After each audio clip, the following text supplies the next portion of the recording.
All right, good evening, everyone.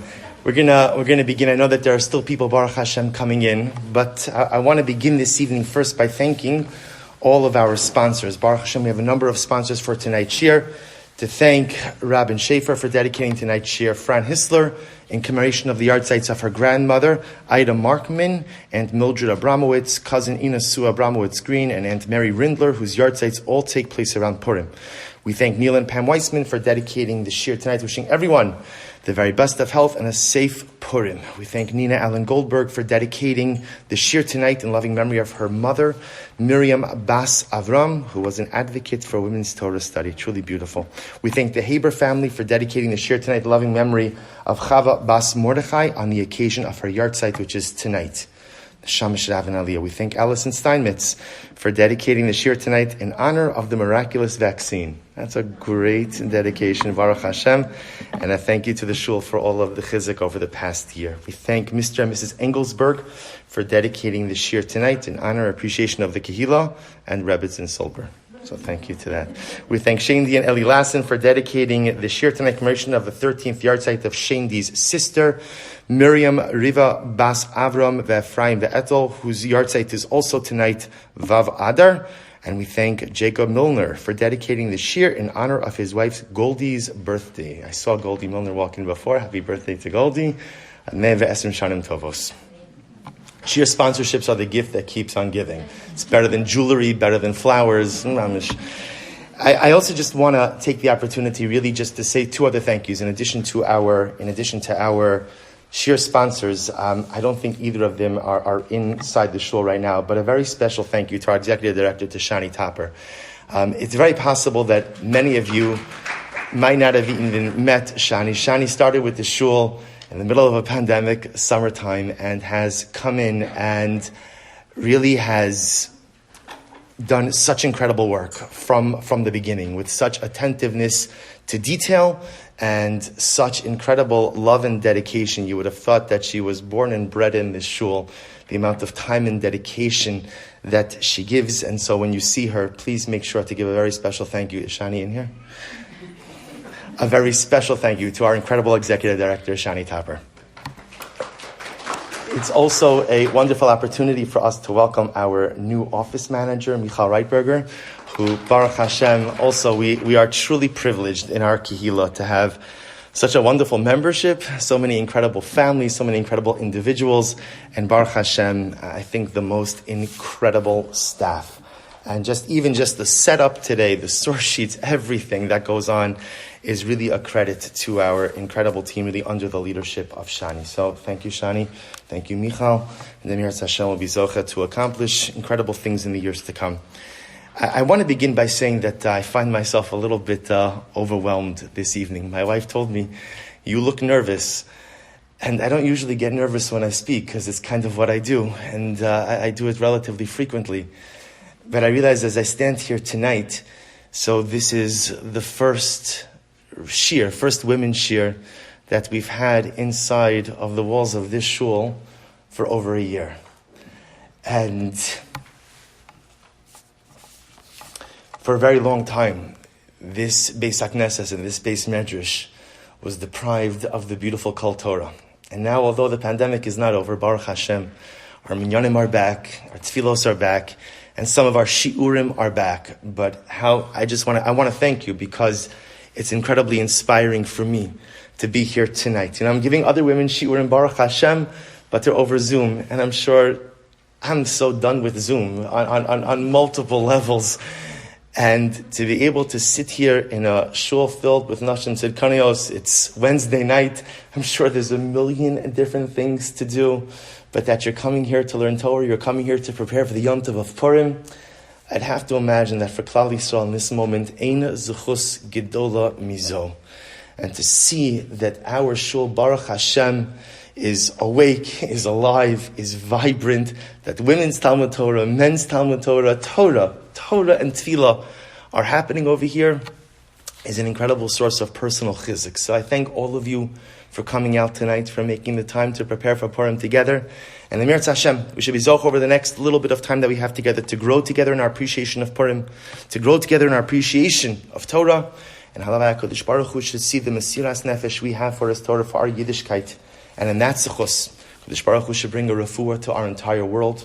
Kadosh Baruch Hu should usher in a period of shalom. And we should be Zocheh Mirz Hashem, that for our coming pre-Yamim Tovim Shiurim, they should be Zocheh to take place in Yerushalayim Habenuim B'mheira B'yameinu. Amen. So I'd like to share with you tonight a little bit of an insight on Megillas Esther. The title of our shir, I know, was Behind the Mask of Insecurity, the Power of Esther HaMalka. So I want to tell you, I exert a little bit of executive privilege. I changed the title. And the title is going to be instead, Behind the Mask of Anonymity. And you'll see why I'm choosing to go down that road, down that road as we develop the shir. Let's begin with number one. Let's jump right in. So the Megillah says as follows. We're at the beginning of the Megillah, so just to give you context, you all know the story.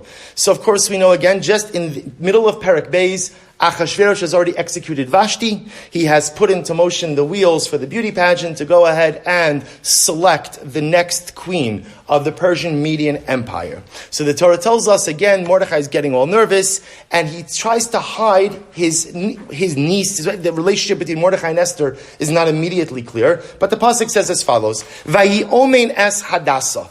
So the pasuk says in Mordechai's relationship to Esther, literally he had brought up Hadassah, he Esther bas Dodo. She was Esther, his uncle's daughter. Bas Dodo could also mean his cousin. Ki ein la av ve'em. For this young woman did not have a father or a mother. V'hana'ara yifas toar v'yifas mara. The young woman was very beautiful. Ubemos avia v'ima lekacha Mordechai lo lebas.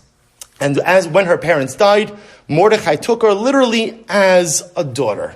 So the Gemara is incredibly intrigued by this pasuk for one simple reason, which is, what's the strange part of this pasuk? So the description of Esther, namely what? So first of all, the physical appearance. Now the truth is, that's not so dramatic because remember, after all, we're talking about a beauty pageant, right? Achashverosh is not looking for midos. Let's be honest, right? Achashverosh is looking for beauty. So of course, so the Megillah is setting this up. Esther was an incredibly beautiful woman. But what's intriguing about our introduction to Esther is the Megillah is not clear as to what her name is. What is her name? Vahi omen as Hadassah, he Esther. He raised Hadassah, who's Esther. So I don't understand. She has two names. She has one name. She was known by one name, not known by the other name. So the Gemara jumps on this in number 2. And the Gemara says, Vahi omen as Hadassah, Karli Hadassah v'Karli Esther. The Megillah calls her both Hadassah and Esther. Tanya, Rabbi Meir Omer, Esther Shema. Her real name was Esther. V'lama nikra Shema Hadassah. So why does the Megillah call her by Hadassah? Al Shem HaTzadikim Shenikru Hadassim.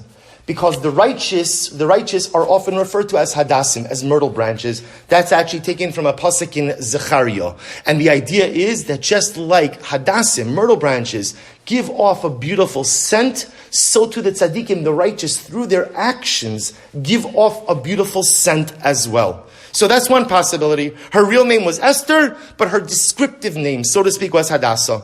Rabbi Yehuda Omer, no. Hadassah Shema. No, her real name was Hadassah. V'lama nikra Shema Esther. So why was she called Esther? Al Shem Shahaisa Misateres Tevareha. Because ultimately, again, she was very, Misateres literally means she hid information. That's right. Again, when Achashverosh wants to know, who are you? Where are you from? Ein Esther Magedes. Esther doesn't say a word. She does not divulge a shred of information about her identity. So second opinion, her name is Hadassah. Esther, remember again, the shorish of Esther is Samich, Sof, Reish, Seiser. She was secretive. Okay. Third opinion, Rabbi Nechemia Omer, Hadassah Shema. Rabbi Nechemia goes back to the original opinion. No, her real name is Hadassah. V'lama nikra Shema Esther. So why was she called Esther? Shahaya umos ha'olam korin osa al shum istaher. Because ultimately, again, the nations of the world, meaning the people in Paras Umadai, they called her Esther Ashum Istaher. Now, Istaher, Rashi translates as the moon. That Esther was as beautiful as the moon. Strange, no? Esther HaMalka is the heroine of the story. Esther HaMalka was the architect of salvation. We'll talk about her relationship with Mordechai and the role that they each played. But it's intriguing to see that it's not clear what the name of the heroine of the story is.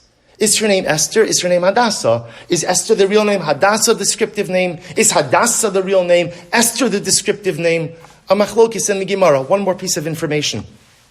Furthermore, again, the Megillah said, Vayhi omen es Hadassah, that Mordechai raised Hadassah. Now, omen, whenever you see that word, that means you're raising an orphan. So if you're telling me that you're raising an orphan, then why does the pasuk need to say ki ein la avaim? Why does it have to say she didn't have a father or mother? Obviously, if she's an orphan. So listen to this dramatic piece of information. The Gemara says ki ein la avaim, last line in number 2. So if it says, so actually the Gemara has a different question. It says, Ki ein la avaim, she didn't have a mother and father, and when her mother and father died, Mordechai raised her. So why do you need to say both? She didn't have a mother and father, her mother and father died, omen, she was an orphan. Amravacha, ibarta meis aviha. When Esther's mother became pregnant, her father passed away. Yaladata meis ima. And her mother died in childbirth. Esther Hamalka never met her parents. And in fact, Rashi comments over here, Rashi number 6, just for a moment. So Rashi says, Ubamos avia v'ima, I'm just going out of order just for a moment. V'sulamali, me'achar dichsiv kin la'avaim ela l'lamdena. Listen to these words in number 6 in Rashi. Sha'afilu yom echad, lo haya la av va'im. Esther Hamalka did not have a father and mother for even one day in this world. Her father died during pregnancy, during her mother's pregnancy, and her mother died in childbirth. She never had a parent in this world. Now, to make things a little bit more complicated, if you go back to number 4 for just a moment, according to here from the parish of Rav Yosef ben Yosef Nachimash. So Rav Yosef ben Nachimash was a student of the Rosh who lived in the late 1300s. He has a commentary on the Megillah, and he writes as follows. If you skip down a little bit, he says, Umehen darshu Hadassah shma v'nikreis Esther. See, he quotes in another opinion that says her real name was Hadassah, but she was called Esther. Why was she called Esther? Ultimately, again, because the Persians called the sun Istaher. So I'm just pointing out a little bit more ambiguity. The Gemara said that they called her Esther because Esther, Istaher is the moon. Rabbi Yosef Nachimash says, by the way, no, Istaher is the sun. Is the sun. One more piece, the Ibn Ezra. This one I guarantee you never heard before. The Ibn Ezra writes, if you look in the second line, V'yesh omrim, divrei yachid, kibas ayin dalid shana haisa. How old was Esther when she was conscripted into the king's beauty pageant? 74 years old. Exactly, right? 74 years old. Where do you get 74 years old from, says the Gemara? Says Ibn Ezra, Kimispar Hadassah. It's the numerical value of the name Hadassah. If you put this all together, we emerge with something incredibly strange, which is whether her name is Esther or her name is Hadassah, they really represent the same dynamic. A hidden dimension. It's true that Hadassah and that myrtle branches give off a beautiful fragrance, but only when? Only if you get close enough to them. If you look at them from a distance, you cannot perceive the fragrance, right? The moon, right? The moon, if you go, right, if you know, if you see Esther, Esther, the moon sometimes is luminescent and beautiful, and sometimes the moon is totally hidden and obscured. So amazingly enough, what's happening over here in the Gemara is the Gemara is struggling with one basic central idea. We don't know who Esther Hamalka is. We don't know her name. We don't know her identity. Was Hadassah her name? Was Esther her name? If Esther was her name, what does Esther mean? Does Esther mean the sun? Does Esther mean the moon? Was she 74 years old? She never had parents. Now, what does it mean she never had parents? Do you know that it's interesting? Nina just lost her mother a week and a half ago. And we were speaking about this. That, it's incredible to see that the mourning period for a parent in halacha is the longest mourning period, which is totally counterintuitive, because the loss of a parent in the world of loss is quote-unquote the most natural loss. We pray that it should always be children who bury parents and never chas v'shalom the opposite. So why is the mourning period so long? So the Svarim writes something amazing. They explain, because our first piece of identity comes from our parents. Right? How do you identify when you're a child? When you're a kid, you don't have your own identity. As much as children think they have their own identity, they don't have their own identity. They're really an appendage of the parent. Right? My first piece of identity is that I am the son of this father and I am the son of this mother. So from a halachic perspective, when a person loses a parent, no matter how old, established, or successful you are, you lose a piece of yourself. There's a piece of your identity that goes away, and from a spiritual perspective, that is highly traumatic. When the Megillah tells us, Ki ein la'av va'ein, she had no father or mother, and the Gemara says literally, Esther never met her parents. They weren't alive in the same time in the world as she was. The Megillah is painting a picture of a woman without an identity. Who is she? The heroine of the story. I don't want to ruin the end of the story, right? But we win, right? Baruch Hashem. And it's because of Esther. And yet here we begin to see we can't even figure out what is her real name. And we can't even figure out what her name is. And we don't even know anything about her because we don't even know her parents. In fact, the little bit of genealogy that the Megillah does give us of Esther bas Avichail, Avichail also, in the eyes of Chazal, is enigmatic. Who is that? Who is Avichail? So Chazal have a couple of different drashas, but isn't it intriguing that the most important character in the Megillah is shrouded in this incredible anonymity? And the anonymity goes on. Take a look at number 7 for just a moment. So the Megillah continues to continue on in the story. So remember, Esther ultimately is taken from Mordechai and taken into the beauty pageant of the king. So what happens? The pasuk says, "Ubagia Esther bas Avichail dod Mordechai." So it's Esther's turn to go to Achashverosh. So what happens? Remember, if you were a woman in this beauty pageant, so the disadvantage was you were stuck in the beauty pageant. But however, the women had access to anything they wanted in the palace. So perfume and makeup and clothing, whatever you want, you could have. So what happens? Now it's Esther's turn to be with Achashverosh. So what happens? Lo biksha davar. She didn't ask for anything. She didn't ask for anything.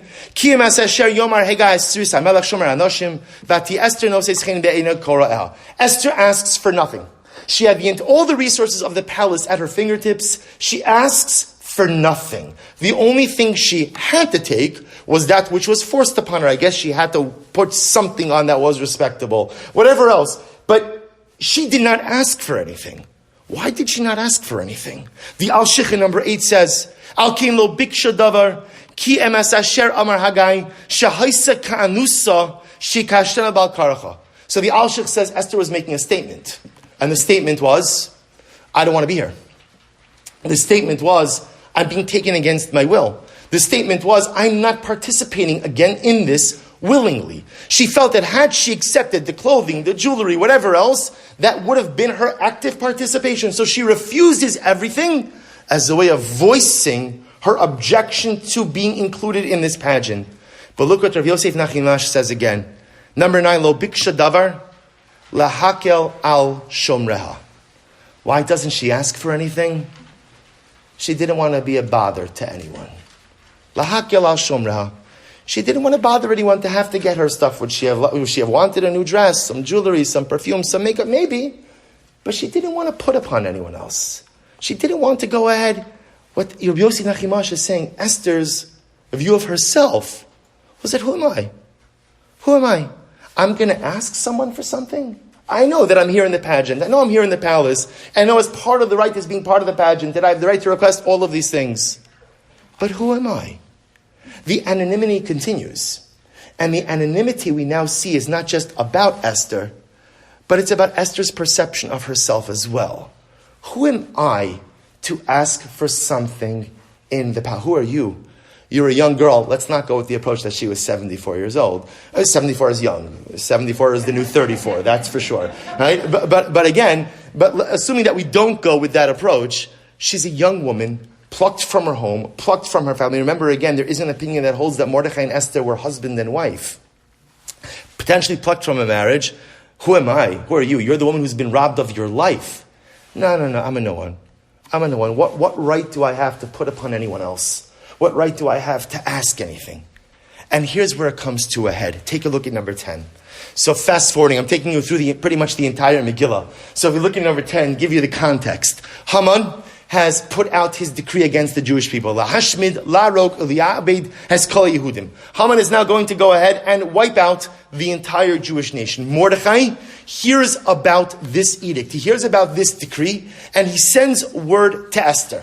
So what happens? This is number 10. So Mordechai says to Esther, Esther, you need to go to the king to supplicate on behalf of the Jewish people. You need to intervene. Remember again, obviously Esther has already been chosen as queen. She occupies a position of prominence for some strange reason. Achashverosh is infatuated with Esther, despite the fact that what? He knows nothing about her. He knows nothing about her. He doesn't know who she is. He doesn't know where she's from. He doesn't know who her family is. He knows absolutely nothing about her yet. He's clearly infatuated with her. So Mordechai says to Esther, you need to go to the king. Esther responds in number 10. Vatomer Esther lahasach v'tetzevel Mordechai. Esther sends a message to Hasach to go to Mordechai. Kol avdei hamelech v'am hamedinos hamelech yodim. Asher kol ish v'isha asher yavo ala melech ala chatzra pnimis. Asher lo yikare achaz dato lahamis levad me asher yoshit lo hamelech asher bit hazav. So Esther says the famous words to Mordechai, you can't just roll into the king. You can't just show up. You have to be invited. And if you're not invited, you run the risk of immediate execution. So I can't go. I hear what you're saying. I understand the need to go ahead and save the Jewish people. You want me to go to the king? I can't go to the king. And Esther said, I haven't been called to the king in the last 30 days. So Esther says to Mordechai, can't do it. What's your plan B? I understand the existential threat to the Jewish people. I can't do it. I'm sorry. But tell me what else you want to do, and I'm there. Look at Mordechai's response. Vayomer Mordechai lahashiv el Esther. Al tidami b'nafsheich lehimalek beis hamelech mikol Yehudim. Mordechai says to Esther, and these are strong words, do not imagine to yourself that you will escape in the king's house from amongst all of the Jews. Ki macharesh tacharishi ba'is hazos. Because Esther, if you fail to act, salvation will come from somewhere else. Remember again, God does not need us to be the agents of His salvation. He gives us the privilege to partner with Him in bringing about salvation. But He doesn't need us. So Mordechai says to Esther, listen, if you don't act now, God will save us in a different way. However, but you and your father's home, you will perish. Umi odea im la'is kazos higat lemalchus. And Mordechai says to Esther, who knows? Maybe it was for this very moment that you became queen. And the Malbim says something amazing. The Malbim comments, he says, what does it mean when Mordechai says to Esther, if you don't act now, then you and your father's home will be lost? What does that mean? And the Malbim says something life-altering. He says sometimes Hashem puts us in this world to accomplish one thing in one moment. And sometimes Hashem brings about multiple generations just to go ahead and bring about one person to accomplish one thing in one moment. And says the Malbim, Mordechai was telling Esther, if you miss your moment, you deny meaning to your life and potentially to the generations who came before you.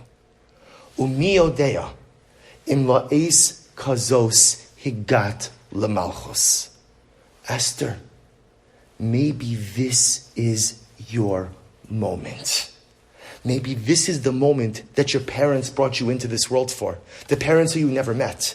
Maybe this was the moment for which your grandparents brought your parents, the grandparents who you never met. Maybe multiple generations just existed in this world to bring about an Esther HaMalka so that she could do something transformatively salvational in one moment. And if you miss your moment, Esther, you deny meaning to your life and potentially to all those who came before you. This Malbim by itself is probably one of the most dramatic pieces of Torah you will ever encounter.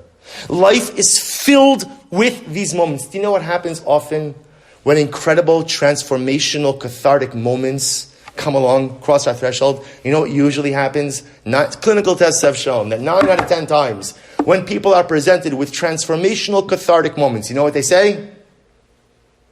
Baruch Hashem, you're a group of nashim tzidkanios. You don't know what I'm talking about. But those of us who are not righteous, I'll tell you what we say.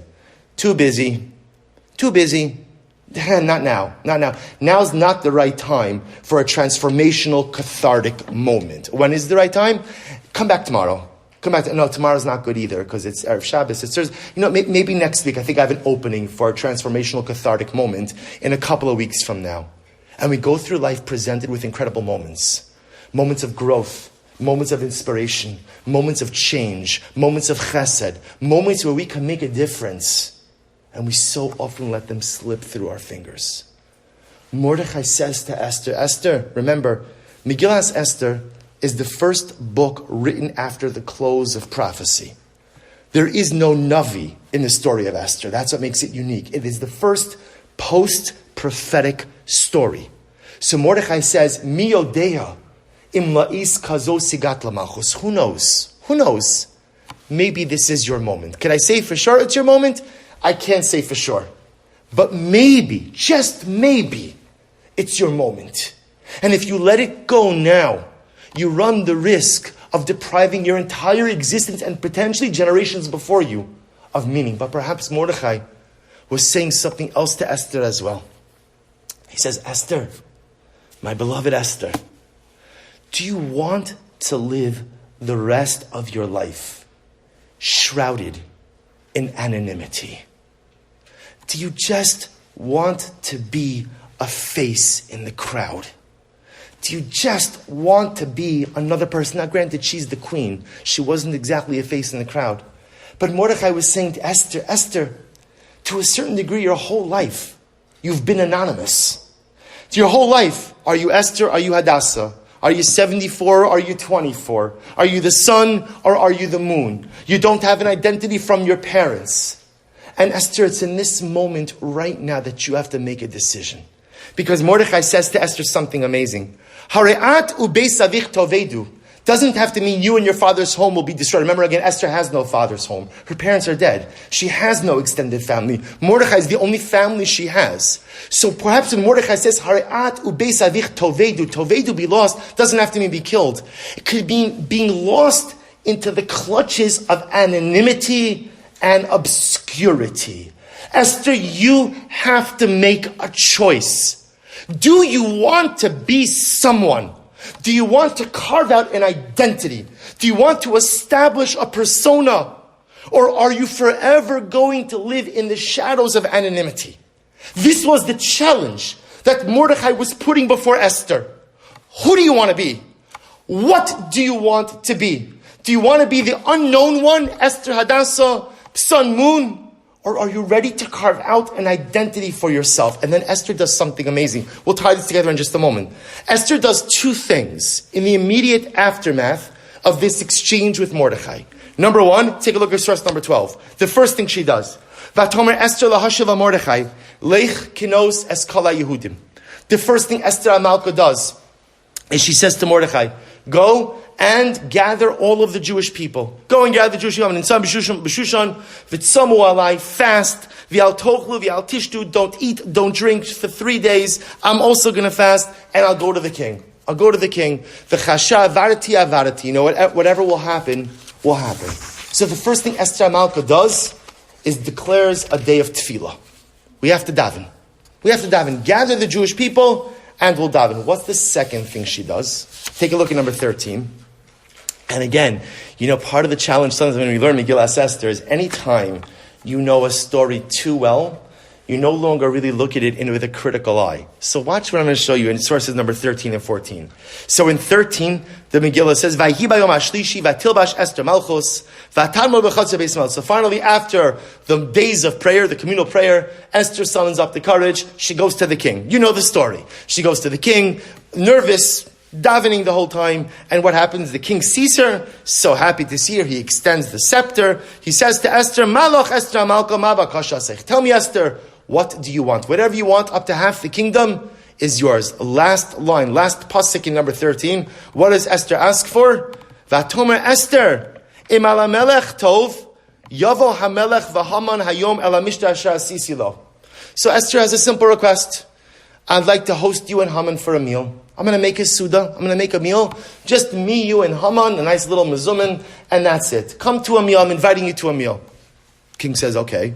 Skip to number 14. So now they're sitting at the meal. A couple of psukim, literally, a pasuk later. So now they're sitting at the meal. Achashverosh once again says to Esther, Esther, what can I do for you? What can I do for you? And what does Esther say? Pasuk Ches in number 14. So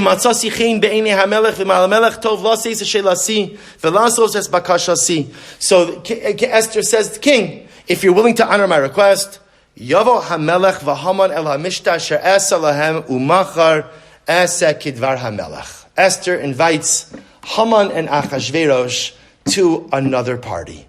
So if you are reading this story for the first time, imagine you never saw it before. What's the question that comes to mind when you see this? Simple question. Why? That's always a safe question to ask in any shir, right? Why? What's the plan? What's the plan? First of all, you went ahead, you summoned up the courage to walk into the king. Now you saw the king, you invite him to a meal. Okay? What's the plan, Esther? What's the plan? You get to the first meal, then again you invite him to a second meal. Esther Hamalka, what's your plan? Remember, the one thing that the Megillah does for us is the Megillah acts as a narrated story. Remember again, Mordechai and Esther write the Megillah after the Purim story. And so they write it kind of narrating it the whole way through. So there's narration, right? There's a whole bunch of background details. See, here I am, I'm the reader, I'm reading the Megillah, I'm learning the Megillah, I see Esther invited Achashverosh to a party. Fantastic. The next thing I'm looking for is parentheses, here was her plan. Here, right, the Megillah tells us explicitly Haman's plan, right? Told us ultimately Mordechai's, what's the plan? So the Gemara says something amazing. If you look at number 15, the Gemara asks this question. Tanu Rabbanon, Ma ra'asa Esther shezimna es Haman. What was Esther thinking? That she invited Haman and Achashverosh to a party. What was the plan? So Rabbi Elazar Omer, Pachim tamnalo. She was setting a trap for Haman. Okay, that's nice that she was setting a trap for Haman. Did she know she was setting a trap when she invited them to the first party? Remember, again, there's a whole bunch of stuff that happens in between party number 1 and party number 2, or dinner number 1 and dinner number 2.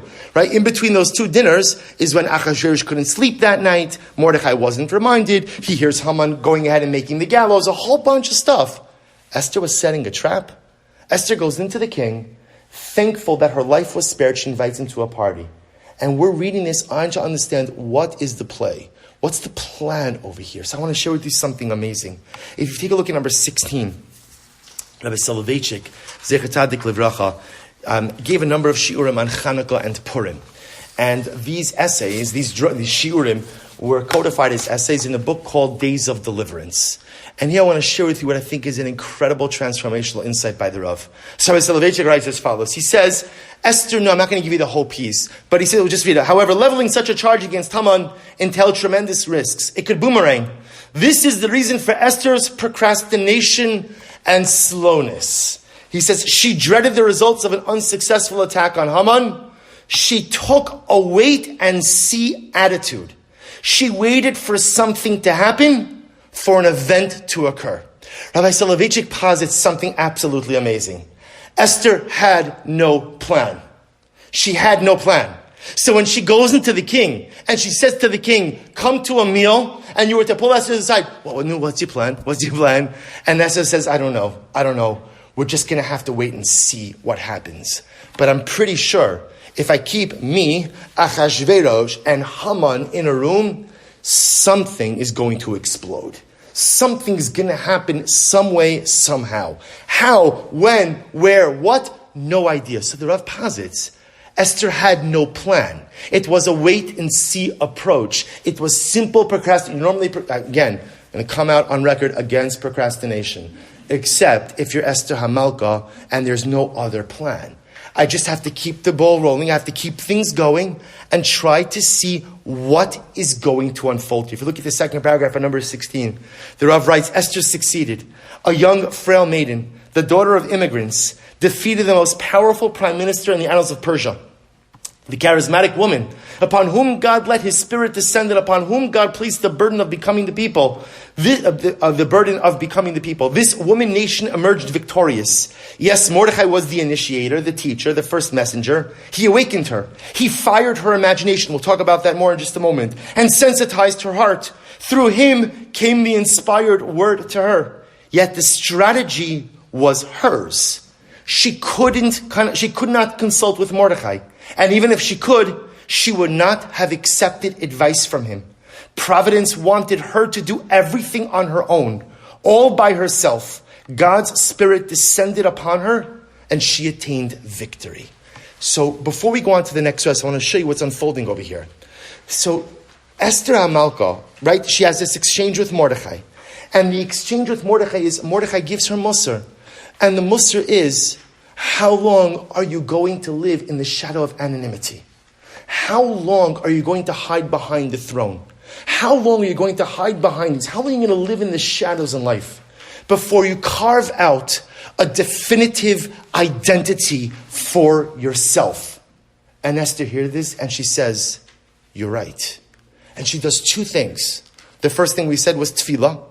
The second thing was inviting to the Seudos. So we just spoke about the Seudos. And now we understand, and again, I have to tell you, when I saw this piece of the Rav, it never dawned on me to ask the question of what was Esther's plan. But it's such a good question. And the Rav says she didn't have a plan. She didn't have a plan. We'll discuss, she did have a kind of plan. But again, it was all about seeing how I have to just keep the ball rolling. I have to keep things going. And we'll see how things will unfold. But let's go back to tefillah for just a moment. Take a look at number 17. I included for you over here a longer piece by the Rav. We're not going to do all of it, but I wanted you to see it because Rabbi Soloveitchik's words are quite inspiring and beautiful. So the Rav writes, the inspired charismatic woman is superior to inspired charismatic man in two areas. I figured that's a good line for a women's shir, right? I figured it'll only help my ratings. So what happened? The area of applied practical thinking and the area of prayer. So listen to this. He says, the woman knows something that man does not know. Was not Chana, the great charismatic teacher, who taught the entire congregation of Israel how to pray and how to confront God with petition? Right? Chana, Shmuel Aleph, Parak Aleph. Right? Chana, the mother of Shmuel, is from where we learn so many of the halachos of tefillah. How do we know that in Shemona Esrei you're supposed to move your lips, but you're not supposed to utter a sound? From Chana. The whole concept of personal devotional prayer comes from Chana. And Rabbi Soloveitchik says something amazing. Our sages said many important rules can be derived from the verse related to Chana's prayer. He says, it's interesting, yes, Chana would not have been counted among 10 persons comprising a quorum. So it's true, Chana can't count as part of the minyan. Nevertheless, she is our teacher regarding prayer. If not for her, we would not know how to pray. But then the Rav goes on. While Chana taught the individual, the lonely man or woman, how to pour out his or her soul in times of distress and vexation, Esther taught Mordechai, the Jews, and all future generations how to pray in assembly, in community, when disaster strikes the nation. What an incredible observation. Esther HaMalka was the first person to call for communal prayer. She was the first person to say that when we are faced with difficult circumstances, the way to do that is assemble. Leich kinos es kala Yehudim. Get the Jews together. And we must daven. Because there is power in numbers. There is power in collective prayer. So what Chana was to individual tefillah, Esther was to communal prayer. So do you see what's happening over here? Esther HaMalka, who until that caustic exchange with Mordechai, and it was a sharp exchange. Esther HaMalka, who we don't even know what her name is. Is she Esther? Is she Hadassah? Again, so sun, moon, 74, 24, all these different things. And Mordechai says, how long? How long are you going to live in the shadows? How long are you going to remain anonymous? And Esther says, you're right. You're right. It is time for me to carve out my identity. And she does two things. She goes out and she calls for communal prayer. and she launches a strategy of procrastination. It was a strategy of procrastination in order to try to figure out how to undermine Haman. And Rabbi Soloveitchik says, these two approaches, or these two plans, Tefillah and the Su'udah, require two dramatically opposite skill sets. Look, the Rav goes on. The gesture of cunning. So the Rav he calls Esther's plan of the Suda cunning. I don't know, for some reason I think cunning we often think has a negative connotation. See, Rav of course is not using it in that way. He means that she's a strategist. She's a strategist. Sly is a negative word. She's cunning. I'm going to use the word manipulative in a good way. Right? Sometimes you have to be able to manipulate the circumstances in order to bring about a particular result. So Esther HaMalka had to exhibit a certain midah of cunningness, cunningkeit, in order to go ahead and be able to undermine Haman. So the Rav goes on, he says, the gesture of cunning and that of prayer represent two opposite aspects of the human personality, which find their reconciliation in woman. Cunning, in contrast to slyness, he says, skip a little bit, is an art that only the adult is capable of mastering. Only mature people, toughened by experience, have the ability of planning strategy, of devising schemes, of not overlooking the smallest detail and not dismissing the most far-fetched possibilities. So what Esther HaMalka exhibited was the ability to be a strategist, was the ability to be cunning. She didn't have a plan, but the non-plan was a plan. I don't know how to undermine Haman, but I know that he's power hungry. Remember, she also knew something very important about her husband, which was, right, Achashverosh. If Achashverosh was on the therapist's couch, what would they diagnose him with? Well, they diagnose him with a number of different things, right? But a very severe case of very, very low self-esteem. Achashverosh, which is interesting because he's the king of the mightiest empire in the face of the earth. Yet ultimately, again, the man has no self-esteem. That's why, again, throughout the Megillah, whoever pumps up Achashverosh's ego more has his attention and allegiance. So when Haman does that at the beginning of the Megillah, Haman has it, which is, by the way, just as an aside, do you want to know why Achashverosh ultimately went ahead and married Esther, even though he did not know who she was? Because that's exactly the kind of wife he wanted.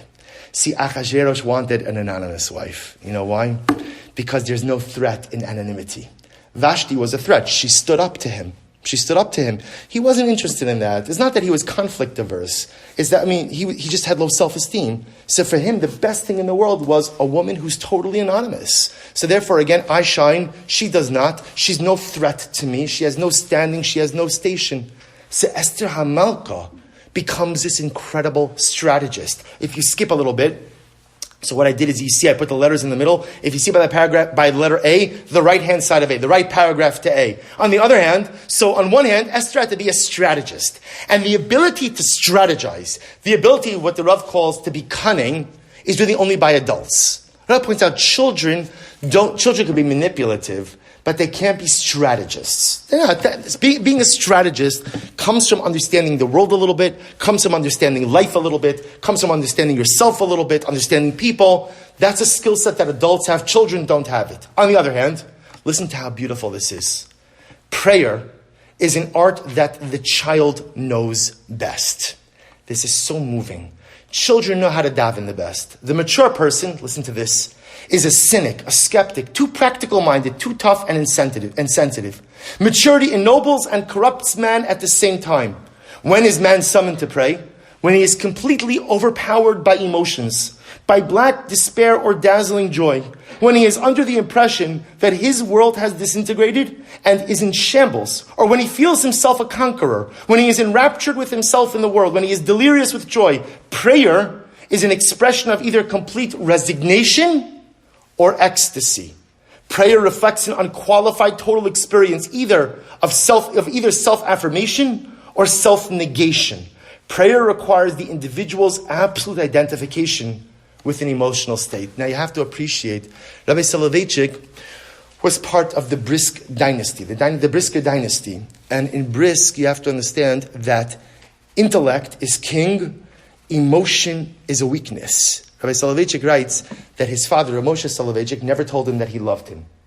The Rav never heard. He never heard his father say, I love you. He said, I know my father loved me very much, but I never heard him say those words. Why? Because in the world of brisk, right, which again is Lithuanian aristocracy, right, in the world of brisk, emotion is weakness.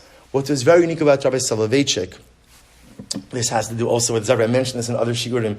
Rabbi Soloveitchik said that he learned a lot of Torah from his father, but he learned emotion from his mother. His mother was a Feinstein. He was a cousin of Moshe. He learned emotion from his mother and from his Chabad Melamed. Very quickly, Rav Moshe Soloveitchik was the Rav in a town called Chaslovich, Russia, White Russia. Chaslovich was a Chabad town. How Rabbi Moshe Soloveitchik got the job there, I don't know. He wasn't a Chabadnik. It was a Chabad town. So the Melamed, the Rebbe in the local cheder, was a Chabad guy. So what happens? The boys were supposed to be learning Bav Mitzvah, but the Melamed, the teacher, didn't teach them Bav Mitzvah. Instead, he taught them every day Tanya. When Rabbi Moshe Soloveitchik would come, he was the Rav of the town, he would come to inspect the Chadarim. So what happened? The Melamed would put a boy by the entrance there, and they would see Rabbi Moshe Soloveitchik coming. They would come and tell the Melamed, quick, the Rav is coming. They would close their Tanyas, they would open up their Gemaras, and Rabbi Soloveitchik writes, his childhood recollections, they would just start yelling. Because if you have an open Gemara and you yell, it looks like you're doing something important. So what happened? So a number of months later, Rabbi Moshe Soloveitchik takes young Yosheber, young Yosef Dov, to visit his grandfather of Chaim Soloveitchik. So Chaim Soloveitchik says, "No, what are you learning in yeshiva?" Bav Metzia. Rav Chaim Soloveitchik opens the Gemara, calls over his little grandson, who was a child prodigy, says, "So tell me something." And young Yosheber, young Yosef Dov, didn't know anything about the Gemara. But yet, he was able to say over the first 5 chapters of Tanya by heart. So Rabbi Soloveitchik said, that time in Chaslovich with that Melamed taught me the neshama, the heart of Yiddishkeit. From my father, I got the mind of Yiddishkeit. From my mother and from my Chabad Melamed, I got the heart of Yiddishkeit. So when the Rav says over here that the essence of prayer is emotion. And think about this for just a moment. Think about for yourself when the most moving, prayerful moments you've ever experienced. The most moving moments. And it's really just as Rabbi Soloveitchik is, I'll tell you just like on a personal level, and this is going to sound strange. For me, and I could pinpoint this because to me it's so clear, my most emotional tefillah moment was when I was with my family, this is already a number of years ago, in Shiloh. And we davened by the site of what was the Mishkan, and my wife and my daughters were davening right there. And I was overwhelmed by the reality that my wife and my daughters are davening in the same place that Chana davened. In the same spot that Chana poured out her heart to the Ribono Shel Olam for a child. That's where my family is davening. It wasn't that I was davening for something that I needed or there was some type of existential crisis. I was so overwhelmed by the emotion of the experience, the continuity of Am Yisrael, that somehow my family was connected to Chana all through this sacred soil right here. So Rabbi Soloveitchik says, prayer is really the purview of children. Prayer is really the purview of children.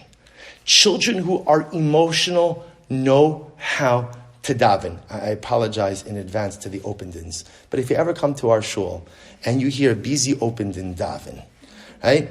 I daven right in front of him during the week, and I'm jealous because I wish I davened like that.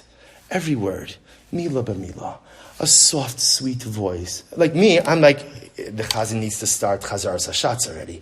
Like, this place is to be, stuff to do, phone calls to make. Yeah, of course, I'm pious, I daven. But at the end of the day, I mean, let's move things along over here.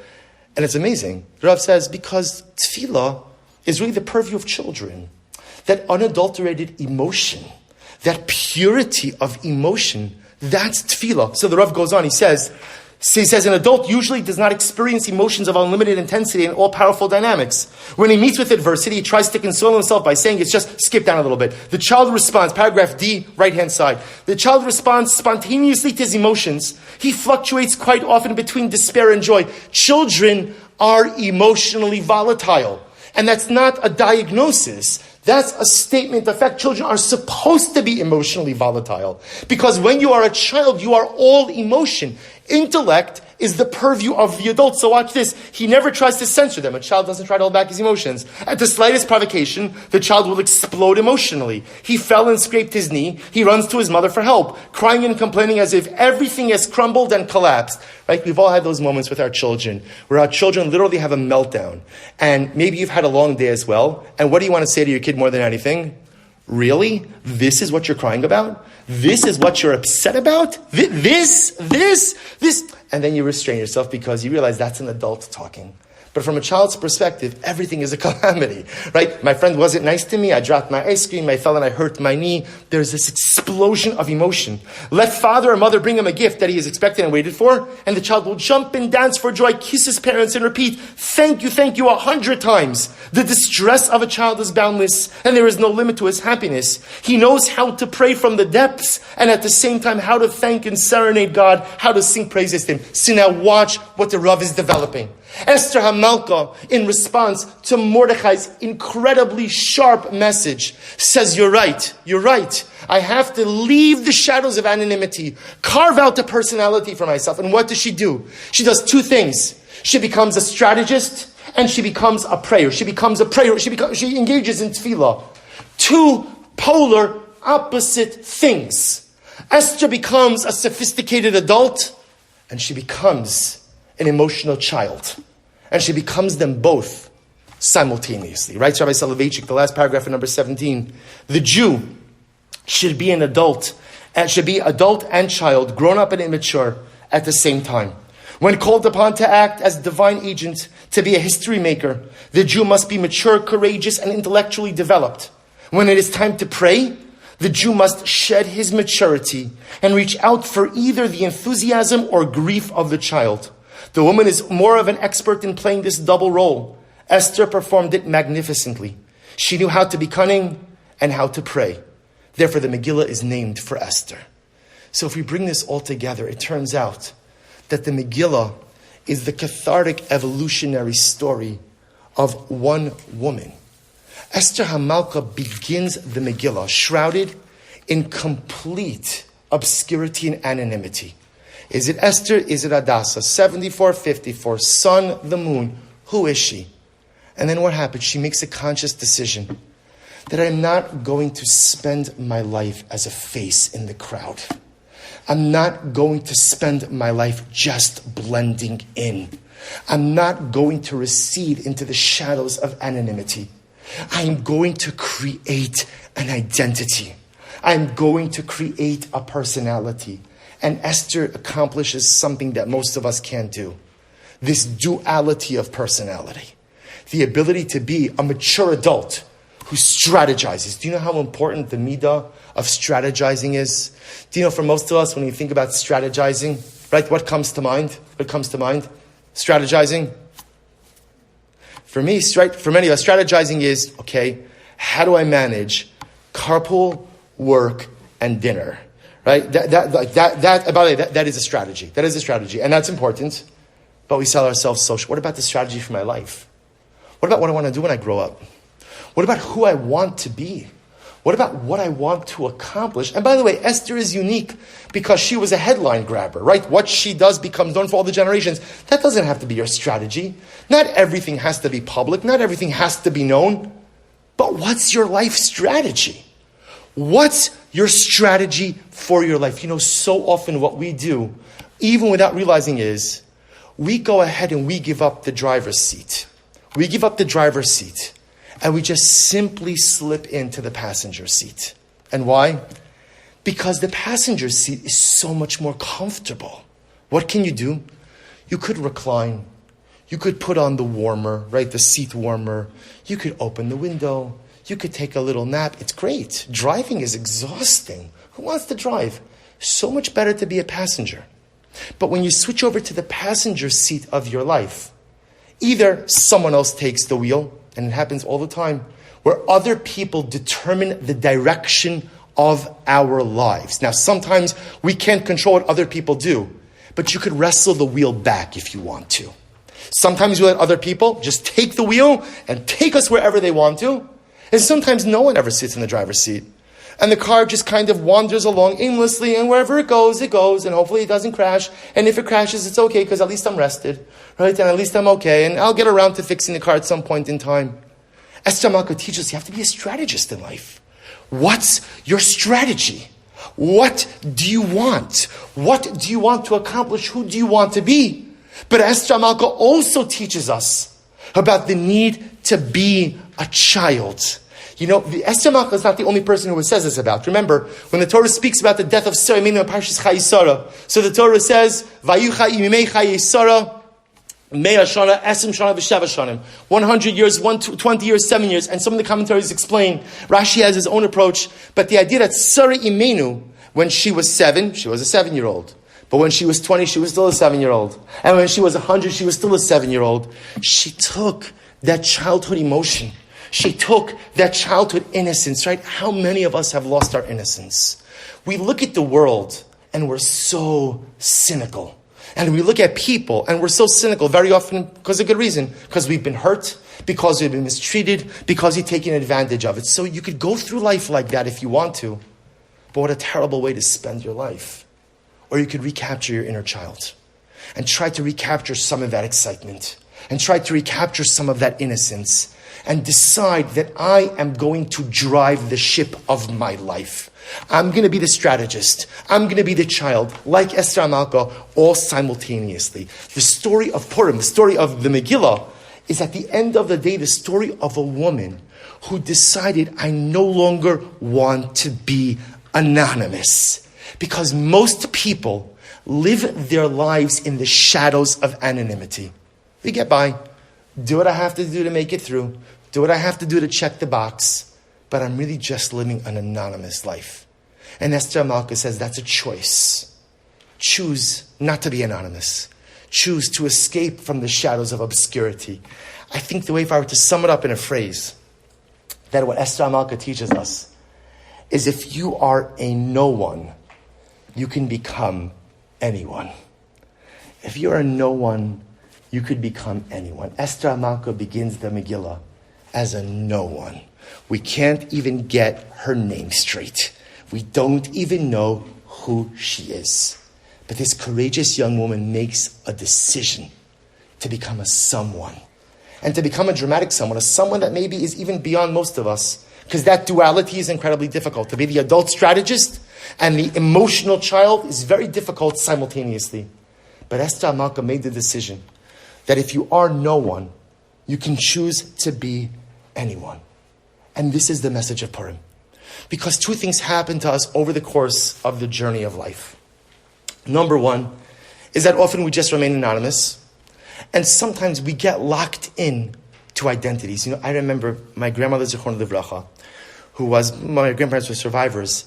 My grandmother, Zichron Livracha, never liked it when people referred to her as a survivor. She didn't like it. She used to say to me, Shmulikan, there's more to me than surviving the war. There's more to me. Yes, that's a big part of my life, but there's more to me. I'm a mother, I'm a wife, I'm a grandmother, I'm a great-grandmother. She was a seamstress. She had a chicken farm. You know, there's more to my life than this one aspect. And so many times in life, we lock ourselves into identities. This is me. This is the box. This is the box. Why is this the box? Because this is the box I've lived in since who knows when. And people do this all the time. I'm a victim. I'm a victim. You're right, you can't control what other people do to you. That is absolutely true. But whether you choose to identify as a victim, as your primary identity, that's your choice. Maybe you're a person who's missed out on incredible opportunities. So you're an opportunity misser. And that's how you choose to codify or concretize your identity. That's a choice you make. So many times in life, we lock ourselves into identities. Some of us lock ourselves into anonymity. Some of us lock ourselves into preconceived identities, right? How many times do you hear people say, when they want to undertake a particular spiritual initiative, it's not my hashkafa. It's not my hashkafa. Like, all right. What is your hashkafa? I don't know, but I know that that's not it. That's not it. What does that mean? Why create an identity defined by what you're not? Don't you want to create an identity defined by what you are? But we know the answer. Because it's so much easier to walk around in life saying, I'm not this, I'm not this, I'm not this, I'm not this. It takes a lot more clarity and personal strength to say, I am this, and I am this. Or, I would like to be this. I'm not there yet, but this is what I'm striving towards.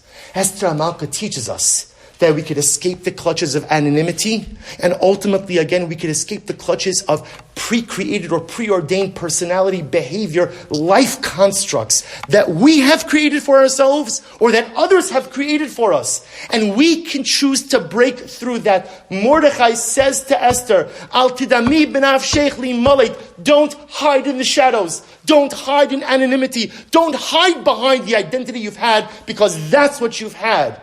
Now is your moment to come out of the shadows. Now is your moment to do something great. Now is your moment to decide to be the strategist, to decide to be the child. And I think that this has, with this I'll conclude, I think that this has incredible importance for the time that we're living in. It's amazing to think that we are a year into the pandemic. 1 year now into the pandemic, right? I know all of us, when this started right after last Purim, or right after last Purim, we thought this is fine. By Pesach, this is going to be done. On Pesach, okay, Shavuos, summer, for sure about the new school year, okay, Chanukah, and again, over and over and over. And again, it's still not clear exactly, when this is quote unquote over. But there's something really important, which is, we have to figure out how we're going to emerge from this. What kind of people, what kind of identity are we going to emerge? Because, I've heard people say, what I've learned from this pandemic? I'm never shaking hands with people again. Someone said this to me. I'm never shaking hands with people again.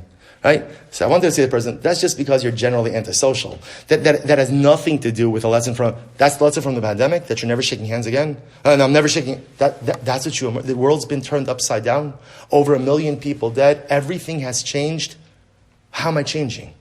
You see, I think what this pandemic has brought for many of us is, it's upended our reality. It's changed everything. And there is a golden opportunity here. There's a golden opportunity to become someone different on the other end of this. Someone better on the other end of this. There's the opportunity to stop being anonymous and start carving out an identity. There's an opportunity to stop living in obscurity and start creating a personalistic identity.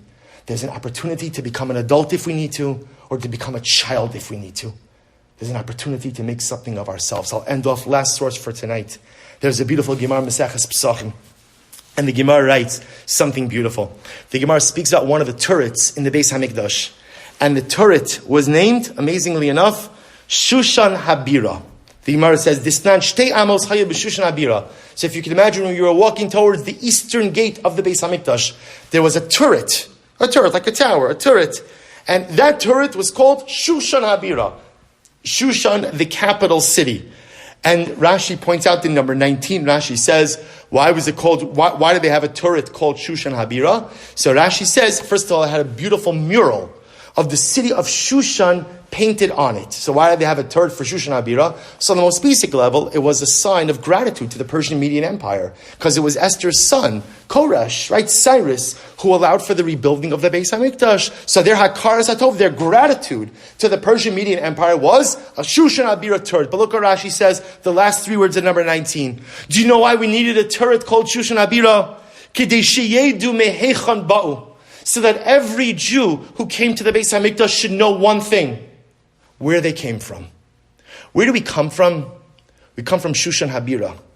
And who do we come from? We come from Esther Hamalka. Because Esther Hamalka teaches us the most important life lesson.